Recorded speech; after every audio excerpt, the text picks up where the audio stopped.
Hey, what's up? This is Burano from Untitled Travel. I'm here today to talk about studying abroad in London. I studied abroad during my junior year of college, and it was the best thing that ever happened to me. It encouraged me to travel, and now I'm more of a traveler and blogger and writer and all those things. So these are my top 10 tips for studying abroad in London. How to navigate the city, money, nightlife, and everything like that. So stay tuned. Tip number one. My number one tip is we're in London. Not in particular order, but the first one is get used to public transportation. If you live in a small city or your college or university is in a small city where you walk to class or you drive from home, get used to taking public transportation because that's what London is. So there's the tube, which is the subway or the metro. There's the public bus, which is the iconic double-deckers. And there's black cabs, but no one takes those because they cost too much money.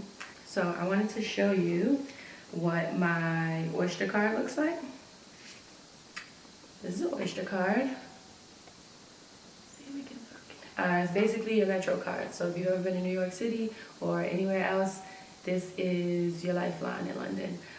So you go to a tube station, any tube station, your school can help you out with this, but you buy one of these. It costs £5 to get the card, and then you top up and load money onto it as you go.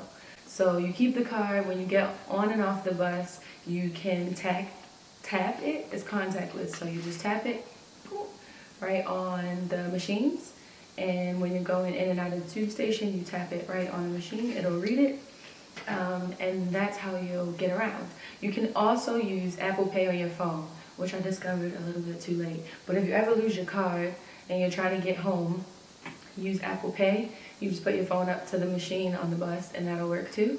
And if you have a contactless card, which most American cards aren't, but some other countries may have them, your contactless bank card, you can use that as well. You'll see a lot of Londoners doing that. But the Oyster card, £5, keep it, hold on to it, because at the end of your time in London, you can take back your Oyster card and get your £5 back. The second thing would be safety in London. For the size of the city and as many people that live in London, it's a pretty safe city. You're walking around at nighttime. There's also, or always, CCTV, which is the little cameras that you'll see up in the corners on like street ends and stuff.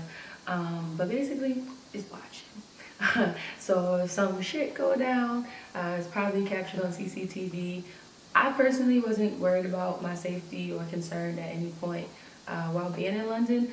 I felt pretty safe. I was never scared at nighttime. The streets are really well lit. It's a big city, so there's always something open. There's always lights on if it is nighttime. And you'll get to the point where you're comfortable and you'll feel like you're at home. So don't worry about that too much.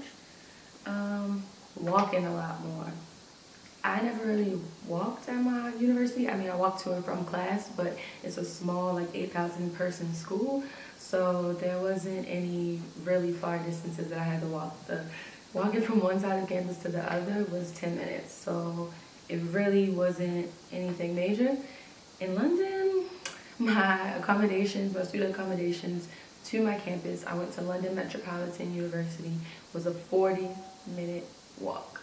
So I had to get used to that, but when I did, I lost a lot of weight. I saw a lot of things. Like you're not going to see the cool coffee shop around the corner or the vintage store that are all around London if you're on the tube. So I recommend walking.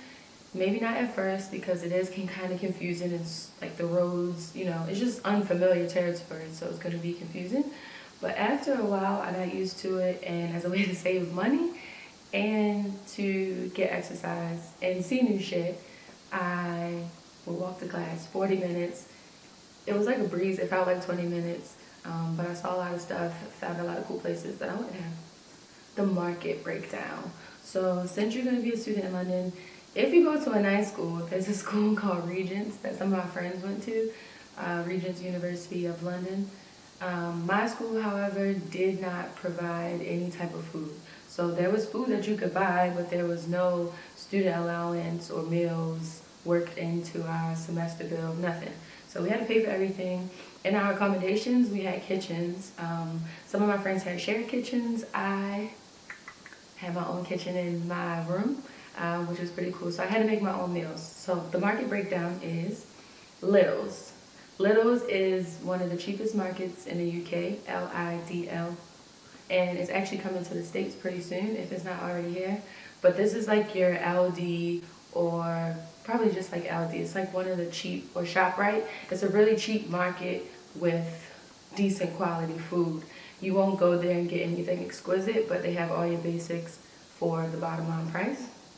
My favorite market is called Marks and Spencer's. There's a few in the States, but this is my first time going to one in London, and they're the best. Some people say it's a little bougie, which I guess it can be, but in my opinion, it was the best quality food. It was what I was used to eating at home. So Marks and Spencer's was like your Wegmans or your Trader Joe's. Really high quality products for a decent price. Sometimes they can get expensive, like a Whole Foods, but it was right in the middle, more like Wegmans pricing. But they have really great deals. If you go there, say you are trying to look for meat, you can get 3 meats for one price. So they'll have a deal like 3 meats for 15 pounds. So I saved a lot that way, and then I would go to like farmers markets and street markets to buy fresh veggies for a cheaper price. So if you need to buy in bulk and buy a lot of meat for a week or two, go to Marks and Spencer's. Number 5, about studying abroad. Studying abroad is special. It's going to school, but it's also like a long vacation. Don't tell your parents that. But you're there for school, which it should be your number 1 priority. But you're also in a new city, and traveling is half of the equation, right? So you're there to take your classes, get to know your professors, or they call them tutors. But the other half is that you have all this free time. So university and college in the UK is very different from in the States. Your professors or your tutors aren't really down your throat. They don't stay on top of you. They might not even call attendance. They're not really worried if you come to class or not. It's very independent, which is a good thing, especially coming from the US. We're very dependent upon our professors to hold our hand in certain ways, and they don't do that in the UK. Your tutor might not know your name, and if they do, it's because they choose for their class to be like that, but it's very quick, and it's an exchange. They help you learn the material, you do it. It's not a lot of office hours and extra help after class. Not that those things aren't available, but it's just a very independent educational system. So that being said, in every class that I had when I was at London Met, we had 2 projects. At the beginning half of the semester, you had a group project, which you got to pick your own groups, blah, blah, blah. It was all fun. Everybody did their part. Yay, it's over. Then, as your final evaluation in the second half of the semester, you did an independent project. It would be based off of the same course, obviously, or module, but group versus independent.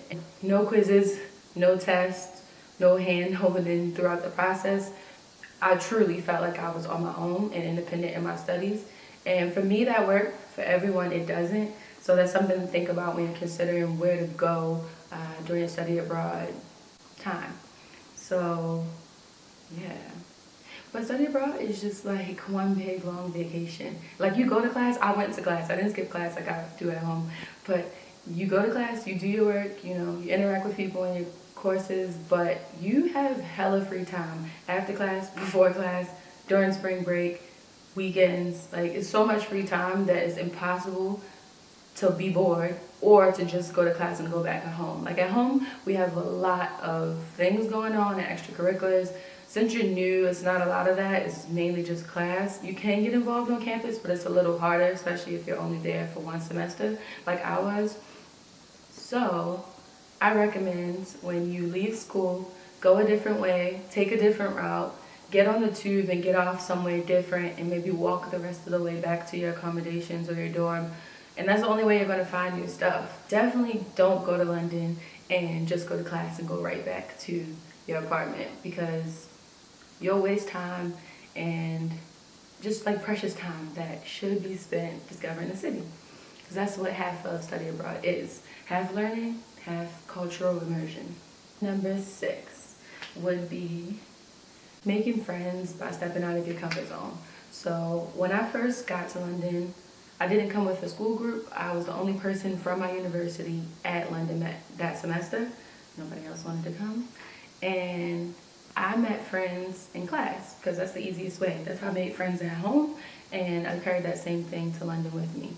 So what I would do is, I think the second day of class, I had already saw familiar faces from my dorm, and they were now in my classes. And I walked up to one person and in the bathroom, and I was like, "Hey, I like your hair." And she was like, "Hey, I like yours too." Boom, instant 5-second connection. Didn't take much except a compliment, and we were friends for the rest of the semester. We went on vacation together. We did a lot of things together, and I wouldn't have made that friend or I might have, but a little later, if I didn't say anything. So in turn, I had people to go on spring break with, celebrate my birthday with, go out on the weekends, and just a built-in friend group from the beginning. Because if you are going alone, there's no one else from your program, from your school, it can be hard to make friends. So start with a little compliment. Another thing about making friends is to try to make local friends. They'll be your guides, your personal little tour guides. They can show you around the city. They have this insight that you won't be able to find in your study abroad friends because you're all coming from places other than London. But finding local friends, they'll be able to tell you what all the cool nightlife is, restaurants, things like that. So I recommend meeting locals a few ways. One way, Tinder, of course, any dating apps. You and a friend can sign up if you don't want to sign up by yourself. And say that, hey, we're new to London, we'll be here for a few months and we're looking for friends. I met one of my local friends, besides at school, at a party actually. We just started talking at a party, became friends, met up later, and I introduced our 2 friend groups together. So it's all about making those connections, and local is definitely what you want to do for the best experience in London.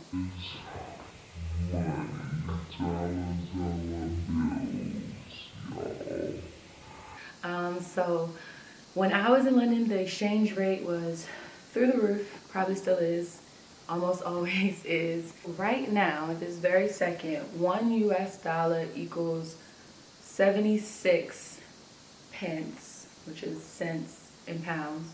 So $1 equals 76 cents for a British pound. So that's not too bad. When I was there, it was a lot worse. So sometimes it was hard because you would go into a store thinking oh, this drink is pretty cheap, it's only £2, but really it was a $5 bottle of juice. That's ridiculous because you would never pay for it at home. So it takes some getting used to. Managing your money will be a big part of your study abroad experience. It's an integral part of it, and I think it helps you grow as a student, as a young adult. You can download an exchange rate app so you can always have it on your phone when you're in the store trying to convert instead of doing the math in your head. I took it to the grocery store with me all the time, and I'm like, wait, hold up, how much is that? And after a few months, you'll know that, even though it changes all the time, you'll have a rough idea of how much spending £10 will be converted to dollars or whatever your local currency is. Tip number 8 is to travel around Europe. So you're studying abroad, you're in London, one of the most global interconnected cities in the world and in Europe. So Paris is 2.5 hours away by train. I lived in King's Cross, which is a global hub right in the middle of London, in central London, where you can get on a train, the Eurostar, and go all over Europe. So you can pretty much get to anywhere in Europe within 2 to 4 hours. So use your weekends as travel time and breaks from school. My spring break was 3 weeks long. America, take notes. It was the longest spring break I ever had. And we planned the trip. As soon as I met my friends, we started planning. Because everybody's looking for friends to go somewhere with for spring break. So we spent 2.5 weeks traveling around Europe to Greece, Ireland, Italy. Spring break is your time to branch out. So use budget airlines like Ryanair. Number 1, cheapest airlines. It's a shitty plane, but it's cheap. EasyJet is the second cheapest. And one time I took a flight from London to Dublin for $15. You can't really beat that. So Ryanair. Tip number 9. Okay, so the 9th tip I have is to go to class. Super simple, but I know people who came to study abroad, forgot everything they knew about what's expected of them going to school, and basically set themselves back a whole semester. Chances are at your school, study abroad is worked into the curriculum if you choose to go, meaning if you go during your junior year, you shouldn't have to stay in school and graduate later. It should work out where your school has all of that factored in.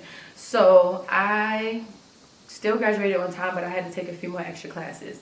I know people who went to London, messed around, didn't go to class, didn't do their work, failed their final exams, which in my opinion weren't that hard. School over in the UK was a lot easier for me than it is at home. But they failed out, and when they went back home, yeah, it's all fun and games, but when they went back home, you got all of these like B's and C's on your transcript, or D's on your transcript, and you take longer to graduate. So 10. The last tip I have is when you get back home. When you get back home from London, you'll experience something called reverse culture shock. It's the opposite of what you experience when you go to a new place. So when you first go to London and you hear the accents in person and people are like, hey, how you doing? You get me, bruv. Man, them, girl, them, all that. When you hear those things and you realize, wow, I'm really in London, even though we speak the same language, there is still culture shock. When you come back home, it's reverse culture shock, where everything around you is now unfamiliar because you haven't been there for so long. So I went to London for 6 months. When I came back home, all I could do was talk about London. I don't know if it annoyed people, but I'm sure that it did. If someone said, oh, let's go to this new restaurant, they serve like burgers, I'd be like, oh my gosh, my favorite restaurant in London with burgers was Honest Burger, and I would just go on a rant about London. I found any little thing that someone said to relate it back to my experience there, because it was still fresh and new, and honestly is where I would rather be. At that point in time is where I wanted to be. I didn't want to be back home. People won't get it. They won't understand why you keep talking about London. It's your experience. Own it. You have the right to talk about it. If they don't want to hear about it, you can find somebody who gladly will, or you can tell the internet about it like I'm doing. So studying abroad in London is an experience. It's something that you won't ever forget, and I hope that you won't ever regret. It was the best time of my life, and chances are, after you study abroad, you'll want to travel more. So it's opening up a whole new world of things that you didn't know were possible, that you didn't think were attainable. A lot of young people think they can't travel, and London showed me that you can, and on a budget. I traveled on a serious budget and saw, you know, so many places that I never thought I would see. Standing in front of the Coliseum, never thought I would see it. Seeing Big Ben in person, never thought I would see it. These are just things that didn't cross my mind. I never traveled internationally or alone before going to London. And I took a solo travel trip to Italy. So study abroad will empower you to do things that you never thought you could do. So the first thing to do is take the step, and you should definitely study abroad in London. Thanks for watching this video. If you would like it, make sure you give it a thumbs up, and please subscribe to my channel. I'm new to this YouTube thing, but I'm trying to make my way from Instagram to YouTube and integrate the two. You can follow me on Instagram at brie.yumitravel. I talk about travel, black stuff, black girl magic, and food. So you can follow me there. My blog is yumilunch.com. I'll link everything in the description box below, so that you can follow me around the interwebs and all my travels. Stay tuned to this channel because I'll have more videos talking to you just like this, and travel vlogs. So stay tuned, and thanks for watching.